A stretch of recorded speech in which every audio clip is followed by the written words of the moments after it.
Good morning, welcome back to another video, and today we are going to be going over my prepping so far for Shadowlands. Now just stick around and enjoy the video. When it comes to prepping towards Shadowlands, I actually made a video like a week ago about why you should be prepping and prepping certain different types of materials and also mounts and what I intend to actually prep. Now, I haven't got around to actually doing the Vial of the Sands as of yet, but what I would actually recommend is by just going through what you can actually do and what I've been actually doing to prep towards this. Now obviously we've had a thing called the Relics of the Past, which can be like number 1, number 2, number 3, number 4, number 5. You get the gist of it, and basically it just scales the items that can be crafted from those professions in order to pretty much make them more valuable, so to speak. So what I've actually been doing is I've actually been stockpiling, because at the moment a lot of materials are very undervalued. This is due to the fact that a lot of people have been farming recently. I wonder why. Aside from that, the thing that I've been actually doing is I've taken a chance, and it's a bet. And pretty much what I've actually done is if we go into my stockpiling, I've bought a load of materials. So these are all the items that can be used for the Relics of the Past. And what I've actually done is I've looked up on the beta for the Relic of the Past number 5s, and I've bought most of the materials that I used for them. So I do have some for the lower tier ones, so to speak, so like some linen cloth as well, but realistically I've bought stuff that I can actually use. And what I've done is I've bought all of the Frostweave cloth on my server for the minimum amount, obviously within reason. I don't want to buy like something for like 10 gold when it was originally 50 silver. That would just be stupid. But what I've actually done is I've bought out all of my cheap mats, and what I'm doing is I'm holding on to them until Shadowlands. So pretty much I've invested a reasonable amount of gold into all of this, and what I've actually done is netherweave cloth. I've bought a load of that, because even if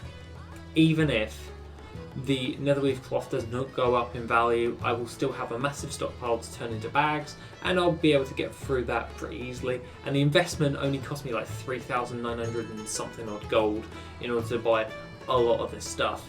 So I'm really not going to lose sleep over it, like losing a little bit of gold over that, because I can just make that back within Shadowlands. So that's my long-term approach when it comes towards stockpiling, is I'm taking a bet on different materials. Like Frostweave cloth is going to be used, looking at it, the bolt of imbued Frostweave is going to be used for a Relic of the Past number 5. What I'm going to do is I'm buying out as many Frostweave cloths and imbued Frostweave cloth and bolts Frostweave to pretty much turn into those, and then keep a hold of them in order to turn into Relics of the Past, because Relics of the Past can be used for scaling, and what a lot of people are looking at the moment is, will they actually be valuable? And I'm taking a bet that they are going to be valuable, and that is my approach to this. So what we can actually do is we jump into the other ones. I've got a load of Windwall cloth, a load more netherweave cloth. It was on sale, so I bought it, and some thorium ore. Now thorium ore moves over to this one. I've gotten a lot of thorium ore. I bought them pretty much for like a gold each, so I'm not going to lose sleep over it as well. Like I've definitely got quite a lot of it, and yeah, a lot of it is going to be a decent amount of gold. As well as that, I've actually got some laystone ore, some fell slate, knothide leather, saronite ore, and some rune cloth. That being the case, that is what I'm doing. I'm putting a bet on buying up all of these cheap materials now, because when Shadowlands does hit, a lot of the prices on certain materials will go up. Not all of them, but quite a bit of them. So fell slate, that will go up for sure. That's my idea of it. Saronite ore, definitely. And also like rune cloth. Rune cloth, I reckon, will actually fluctuate quite a bit when it comes to those Relics of the Past. Depends on how many people jump in on it, and and a lot of things like that. So that's why I bought a load of these. I bought that for like 1 gold, 51 silver on the thing. I bought 26,455. I bought a lot of rune cloth. So with that said, we've gotten a load of exotic leather to go along with this. That's what I've done as well. As well as that, I've bought rugged leather, and these are all for the relics of the past, number 5. Now I don't want to stockpile stuff for relics of the past number 1 or number 2. I don't see the point in that. I want to go for number 5s because they'll be like the top grade ones. So that's what I'm doing right now. That's why I've actually got bolts of windwall cloth. They were actually pretty cheap on my server, so I actually bought those up. And the Capyrite ore, obviously I'm going to be doing that as well, and that would be pretty much the case when it comes to all of those. So when I'm actually going about doing all of this stuff, what am I actually looking at to gain from all of this? So I'm primarily going to be using all of these materials to make relics of the past in order to make older world gear in order to resell for a profit. And I'm buying them and I'm utilising the cheap material costs at this moment in time because of everyone farming to stockpile as many materials as I can, and then when Shadowlands hits I can then do a resell, and then I can hopefully get back my gold and some when it comes to that. This is all just a bet, and most of it is like gut intention, but some of them have been actually suggestions, like the thorium ore and the linen cloth was actually recommended by Billis Anexia on Twitter. So I was like, he's onto something, I'm jumping on it, because at the end of the day I trust him quite a bit when it comes towards like this type of thing, like flipping and changing around items in order to actually make a profit. He's actually really good at that, so I take his word quite literally when it comes to his statements about future developments when it comes to that. So what I would actually recommend is actually literally just following him and watching what he has to say about all of this stuff. So aside from that, what have I actually gotten as well? Because obviously we've dropped like 200,000 gold, and some of it's materials, some of it's other things. I've been buying out some recipes as well because I wanted some recipes to go along with that. And the other thing of note is professions. So my professions tab, I actually bought out quite a lot of these for 9,700 gold, and I bought 15 Gallywix ATVs. Now this was all under 10,000 gold for this mount, and the reason buying this is because I have a hunch, and as you well know, I'm very much into my mount crafting, I'm very much into my mount reselling and all that stuff. I love mounts because I've made the majority of my gold with mounts, and that's where I feel most comfortable talking about. So what I'm actually putting a bet on is the Gallywix ATV, and that is because a lot of the items from there are actually even now starting to go back up in price.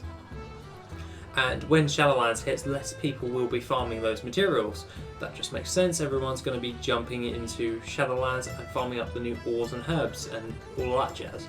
And not a lot of people will be actually jumping on to actually craft these mounts as of yet. So what I've done now is I've actually bought the mounts now at cheap cost in the chance to resell. So this is all just my bet on making some gold. So this is why I'm stockpiling, and that's why I've actually bought out 15 of the Gallywix ATVs, because I have a hunch, or I have a bet that they're gonna at least double in price, so I could resell them for 20,000 gold and make a decent amount of gold back. So that would be a hefty chunk back towards me. So otherwise to that, I could actually make a sizable amount of gold. So we'll just round it up to 10,000. So that's 150,000 gold for those mounts. And then if it doubles in price, that's 300,000 gold. So that is my thing on that. When it comes to mounts, I'm not always correct, but I rarely am wrong. And I do have a feeling that the Gallywix ATV will be going up in price due to the chance of getting hold of the recipe, the lack of people actually farming up the materials. That means the material price will go up, and pretty much Expulsum will be less used when it comes to crafting the chassis and the engine. So that means that less people will be crafting this mount overall, and we'll be relying on other people that will be doing that to get a hold of this stuff. So instead, or So as well as me actually farming up those recipes to actually keep doing that, I've bought out a load now that are cheap so I could resell for a profit. So that's my thoughts and views on the stockpiling. I do intend to stockpile a load of Vial of the Sands, and I do intend to stockpile a load of mechanized choppers as well. If they're cheap on the auction house, I will buy them. Vial of the Sands has already gone up in price by about a factor of 10,000 gold for me on my server, so that is something I have been watching quite avidly, and at the moment it's actually profitable to craft the Vial of the Sands even without all of the additional buffs and all that stuff. So that's something I've been watching quite steadily. It's been steadily going back up in price, so what I'm planning on doing is using my method of actually crafting it in order to reduce the cost, in order to increase the profit, and then hold on to that until the mount goes back up even more in price, so then I can then post that on the auction house. If it drops, however, those mounts in price, I will buy them out and then I'll shove them in my bank and hold on to them. Most mounts will go up in price at the beginning of an expansion. What I'm going about doing, because I've seen this time and time again over different types of expansions, and most mounts do go back up in price quite considerably when it comes to a new expansion, because there's less people farming the materials, and then the prices just skyrocket back up again. This, as well as people resetting the markets, then we have a good chance of actually making some gold back and getting some decent gold with that, so I'm going with that bet as well. And this actually helped me quite a lot when we moved over to Legion, when it came to crafting mounts with Panther mounts actually, even though they're not that profitable anymore. And now I'm actually taking my chances with the other crafted mounts now as well. So that is something I'm actually thinking about doing overall in order to maximise the amount of gold I'm actually getting, and I can actually resell for not a lot of time invested in the grand scheme of things. And that, guys, that's pretty much all I have to say for the day.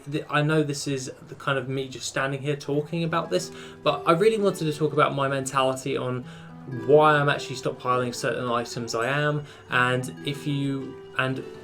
and to be quite honest, other different things like abyssal fragments, they'll go up in price as well because not many people will be farming them, and that'll be for another mount as well to go along with that. I've just seen that in trade chat and it just sprung into my mind to remind you guys. So that's something you may want to bear in mind as well. So other than that, guys, have a lovely rest of the day, and I shall see you in the next video, which will be tomorrow.